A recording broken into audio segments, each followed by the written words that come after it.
歡迎返到嚟我嘅 channel。去到第7集，今集我主要就會講呢一篇點樣去寫得好啦。咁同平時一樣，我哋先用10秒去睇一睇呢個題目。如果係你嘅話，你會點樣去處理呢？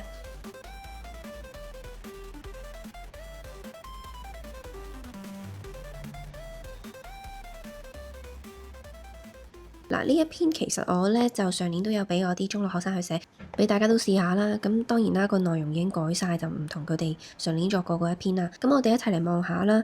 咁咧，今次你就係一個 advice column 嘅一個作者嚟嘅。咁咧，你就係幫 Youth Today Magazine 呢一本雜誌去寫呢個 advice column 嘅。咁今次咧，你要幫呢個 Jason 咧嘅讀者咧去幫佢解答一下佢嘅人生疑難啦，就係到底應該讀 science 定係 business 好啦。咁你見到啦，佢嗰個struggle 嘅地方就係咧，老師話 business 係 practical 啲，但係咧佢就中意 science 多啲喎。咁佢應該要讀啲咩好咧？喺大學嗰度嚇，咁你又應該即係俾啲咩意見佢啦？咁呢個好明顯就係一個好standard 嘅 letter of advice，就係人哋有一個疑難，咁你就要俾啲意見佢啦。咁樣 expectation 上邊咧，嗱，首先你嘅語氣應該係要正面啦，唔應該好消極嘅，係咪？係啦，咁同埋咧應該係要考慮到讀者就唔係淨係 Jason 一個，而係咧有其他青少年嘅讀者嘅，係咪 Youth Today Magazine 㗎嘛？OK， 有其他青少年嘅讀者。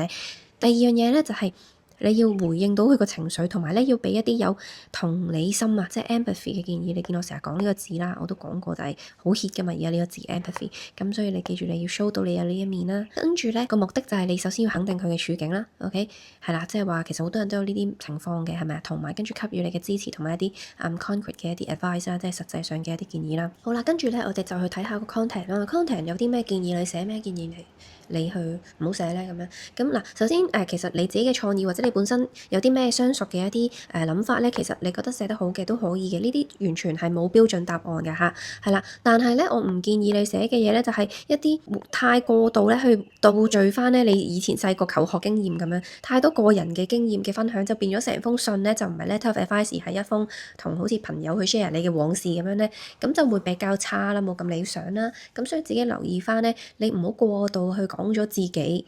係啦，因為有啲人就會覺得，我講過去嘅經驗講下咧，跟住我就好似幫到人咁。嗱，呢個咧就同朋友傾偈可能係啦，但係你寫封信入面咧，你太咁樣做咧，會顯得你嗰個 idea 或者你嗰啲 advice 咧係好亂啦，同埋係唔係好知你想俾啲乜嘢實質嘅建議人嘅。咁所以我會建議你係俾一啲concrete 嘅 advice，即係例如話叫佢試下做一啲MBTI personality test 啊，了解自己啦，或者試下係點樣啊 major minor 呢啲 option 啦，大學可以主修一科副修一科，咁兩科都可以讀晒啦，又或者一啲job shadowing programs，有啲職業影子計劃啦，即係去跟住一個邊個實習咁樣，咁呢啲就可以俾佢了解下佢自己係咪真係中意啦。咁最後或者係去近修下學校嗰啲職業就業輔導組老師咁樣，呢啲都係一啲比較實際嘅一啲建議啦。咁當然你自己諗到嘅話，更加係可以寫更多嘅。呢啲咧就係冇限點樣叫做好啲，但係就盡量唔好好冧沉，跟住又唔知自己表達啲乜嘢去講自己啲往事啦，係啦，唔好咁樣做啦。好，咁跟住去到 language 咯喎。嗱 language 咧，因為今次你係 for 一個年青人嘅讀者啦，咁或者係一班年青人嘅讀者，咁就唔建議 overly formal 寫得太 formal 啊，或者呢啲咩 I'm writing in response to 乜乜乜 yours sincerely呢啲咧，就太過於正式咧，就唔似一個真係寫緊 advice column 嘅一個作家啦。咁同讀者嘅關係都會比較疏遠嘅。另外就唔建議咧你寫 third person，因為你而家係回信俾 Jason 呢個人咧，咁所以當你係想同佢一啲對話嘅時候，你應該係用 you 啦，你話 you shouldn't worry, you need not worry 咁樣，係啦，記住就唔好無啦啦寫咗 third person 就好奇怪啦。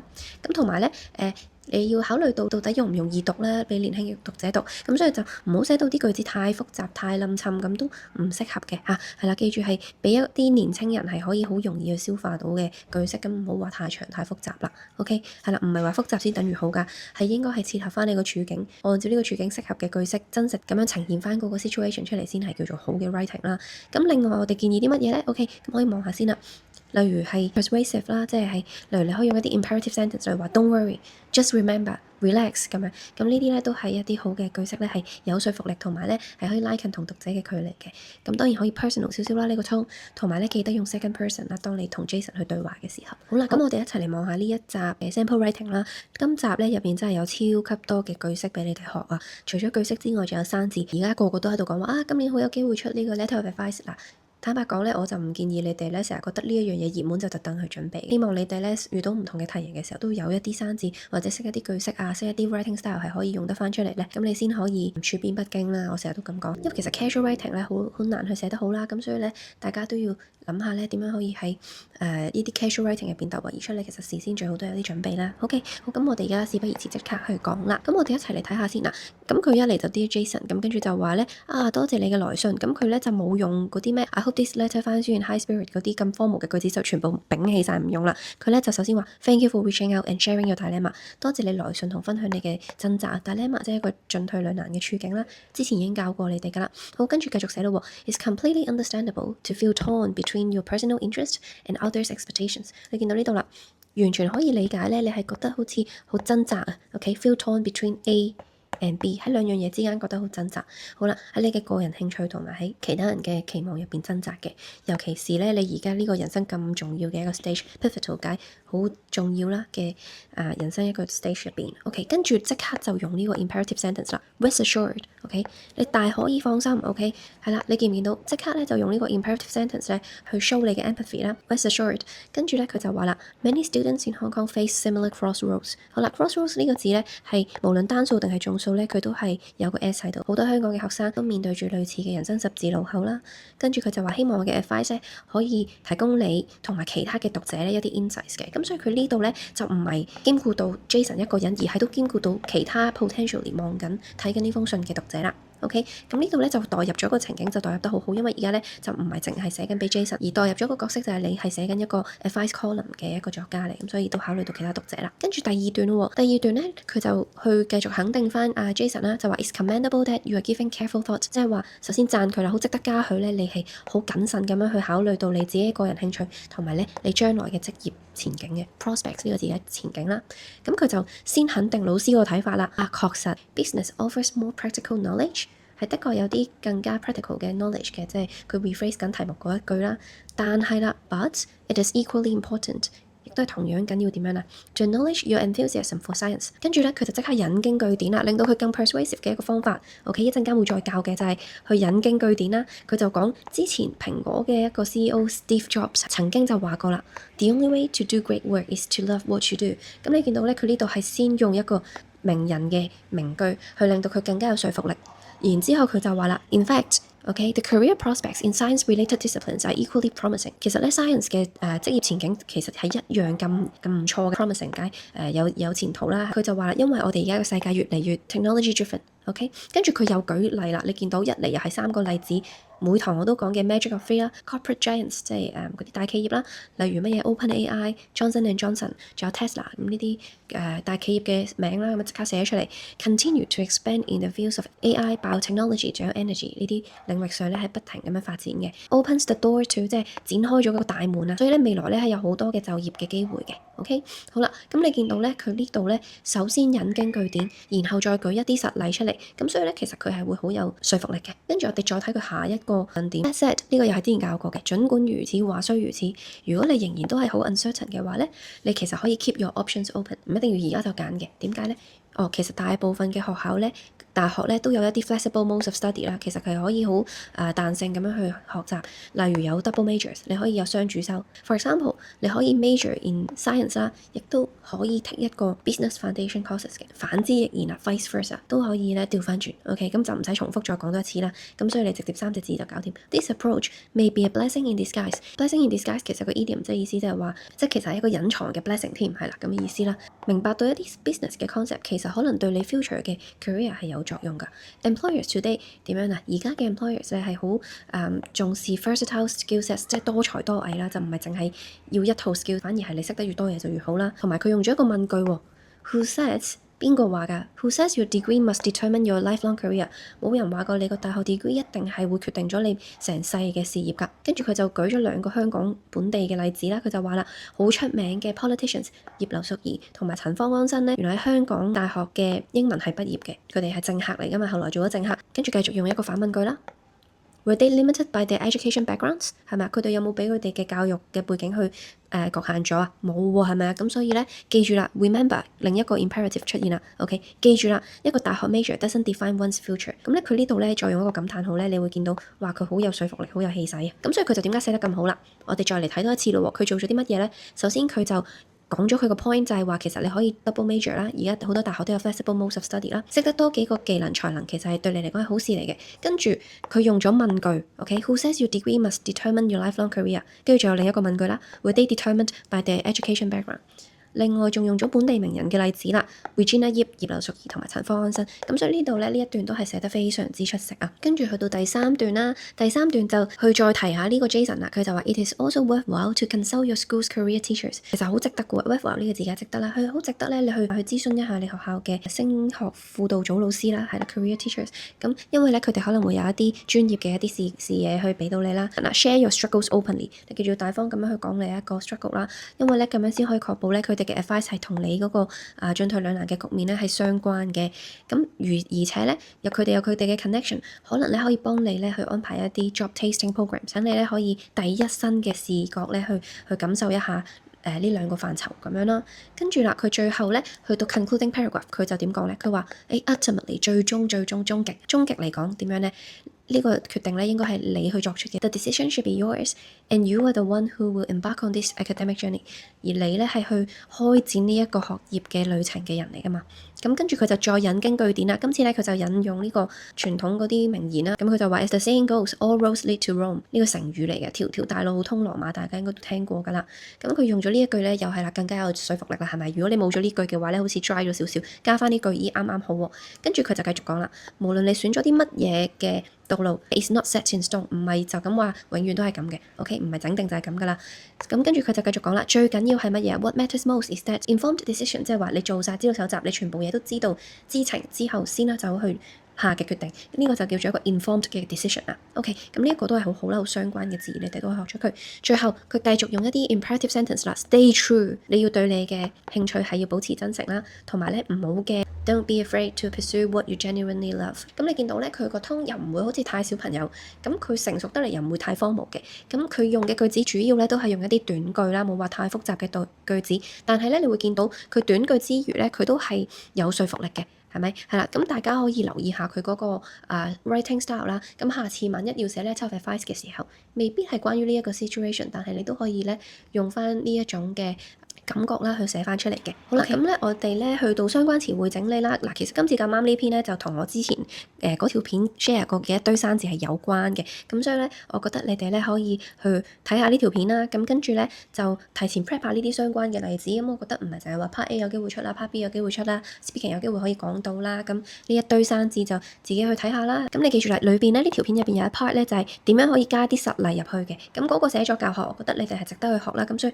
得閒嘅話咧，可以過去望下呢一條片啦。OK， 咁跟住咧，我哋咧講下一啲實用嘅句式整理啦。今次我準備咗6個好有用嘅句式，咁我哋一齊嚟睇下啦。第一個就係頭先講過嘅 feel torn between A and B。咁咧其實 torn 呢個字咧係一個past participle 嚟嘅，本身呢個字係 tear 啦 ，tear 本身就係解撕爛啊嘛。OK，咁你係你會見到啦，佢個過去式咧其實好多人都唔知啊，係 tore，跟住咧佢嘅 past participle 先係 torn 啦，咁就係 tear tore。torn， 咁你見到咧feel torn between A and B 就好似喺兩樣嘢之間撕裂，咁所以話喺A 同 B 之間咧就左右為難，就難以抉擇咁樣嘅意思。咁我有3個例句，你哋一齊望下啦。Jason feels torn between studying science and business between A and B。好，跟住第二個例句啦。She felt torn between staying with her family and accepting the overseas internship。咁呢個就係佢掙扎嘅 A 同埋 B 啦，同佢屋企人一齊啦，定係咧接受呢個海外嘅實習經驗嘅機會。好啦，咁跟住我哋去到第3句啦 ，I'm torn between choosing stability and following my passion。好啦，到底應該要選擇穩定啊，定係追求自己嘅熱情咧？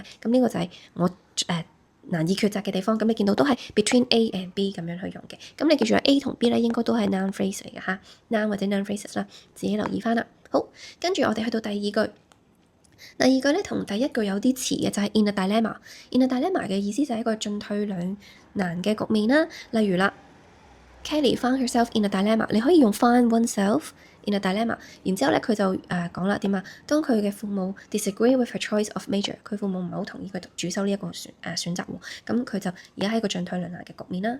好啦，跟住啦，第二句 The teacher was in a dilemma about whether to punish the student or give him another chance。係啦，個進退兩難嘅局面，應該罰呢個學生啊，定係唔罰好咧？咁樣係啦，你可以用 in a dilemma about whether to or 乜乜乜咁樣係啦。你見到呢一個句式咧都可以攝翻入去嘅，將 in a dilemma。OK， 跟住啦，你第三個呈現嘅方法咧，可以用一個 colon 嘅，呢個都係之前有教過嘅，就係 I'm in a dilemma， 跟住 colon， 跟住再用呢一個句子去寫呢個 dilemma。你話 Both options have advantages。喂，兩個 options 咧，兩個選擇都有好處，but neither feels perfect， 但係都好似唔夠完美咁樣啦。咁嗱，你可以見到啦，我可以用一個 colon， 跟住用一個短句去講翻而家呢個進退兩難嘅局面係點樣嘅。OK， 好，跟住去到第三個啦。第三咧，呢個係一個好嘅推論啊，先承認一個論點，然之後咧你再轉接翻咁樣。例如喺本身原文嗰度就話係喎 business 係 practical， 但係你都要 acknowledge 翻你嘅興趣喺 science 度啦。咁呢個係一個平衡論點好好用嘅一個句式啦，或者係一個邏輯啦，可以咁講。咁你哋唔係話淨係寫 letter of advice 嘅時候可以用到啦，咁喺其他作文嘅時候都可以用到嘅。咁我哋一齊嚟睇下啦。例如話 Indeed salary matters， 人工係重要嘅 ，but it is equally important to enjoy what you do。但係亦都係同樣重要，就係享受你而家做緊嘅嘢啦。好，第二句啦 ，Indeed, academic results are crucial。喺學業成績係好重要嘅 ，but it is equally important to care for your mental health。但係亦都係好重要去去關注你自己嘅 mental health 嘅精神健康啦。跟住啦，第三句呢度啦 ，Indeed， 確實 listening to advice is useful。聽取人哋嘅意見係有用嘅 ，but it is equally important to understand your own goals。你需要認清你嘅目標都係同樣重要。咁你見到咁樣係可以平衡論點嘅，係一樣嘢係有用，但係另一樣嘢都係同樣有用嘅。你見到啦，咁係一個轉折啦。咁我覺得呢個寫作邏輯係唔錯嘅，咁分享俾大家啦。好，跟住去到第四個啦，a blessing in disguise 呢個成語嚟嘅 ，OK 係啦，塞翁失馬焉知非福，表面上好似唔係幾好，實際上係有利嘅事情，你又可以叫做 a blessing in disguise 啦。例如話錯失咗個機會，結果竟然係一個 blessing in disguise，點解啊？因為咧佢後來發現咧有另一個更好嘅機會。好，跟住第二個例句啦。Failing the interview was a blessing in disguise。雖然咧呢個面試失敗喎，但係其實咧都係好事嚟嘅。點樣啊？因為咧 push him to reflect and improve，令到佢咧去反省同埋去進步。跟住最尾啦 ，What seems disappointing now may become a blessing in disguise in the future。老生常談啦，而家感覺好似好失望嘅嘢，實質係一個喺未來嘅時候，你就會發現係點樣啊？係一件有利嘅事嚟嘅咁樣啦。好，咁呢個phrase 咧作文都實用啊，咁所以大家去學咗佢啦。跟住啦，下一個 to be at a crossroads。crossroads 呢個字係解十字路口，咁所以即係意思話喺一個人生嘅十字路口啊，一個關鍵嘅抉擇裡面啦。記住啦，雖然佢係 at are 啦，但係咧 crossroads 咧因為係咁嘅樣噶嘛，咁所以咧佢係 plural 嘅。OK at a crossroads。OK 好啦，咁我哋望下呢三個例句咯喎。第一個例句 Jason is at a crossroads and needs to decide which academic path suits him best。咁佢而家就係面臨咁一個人生嘅十字路口，要去決定咧佢應該讀啲咩科啦。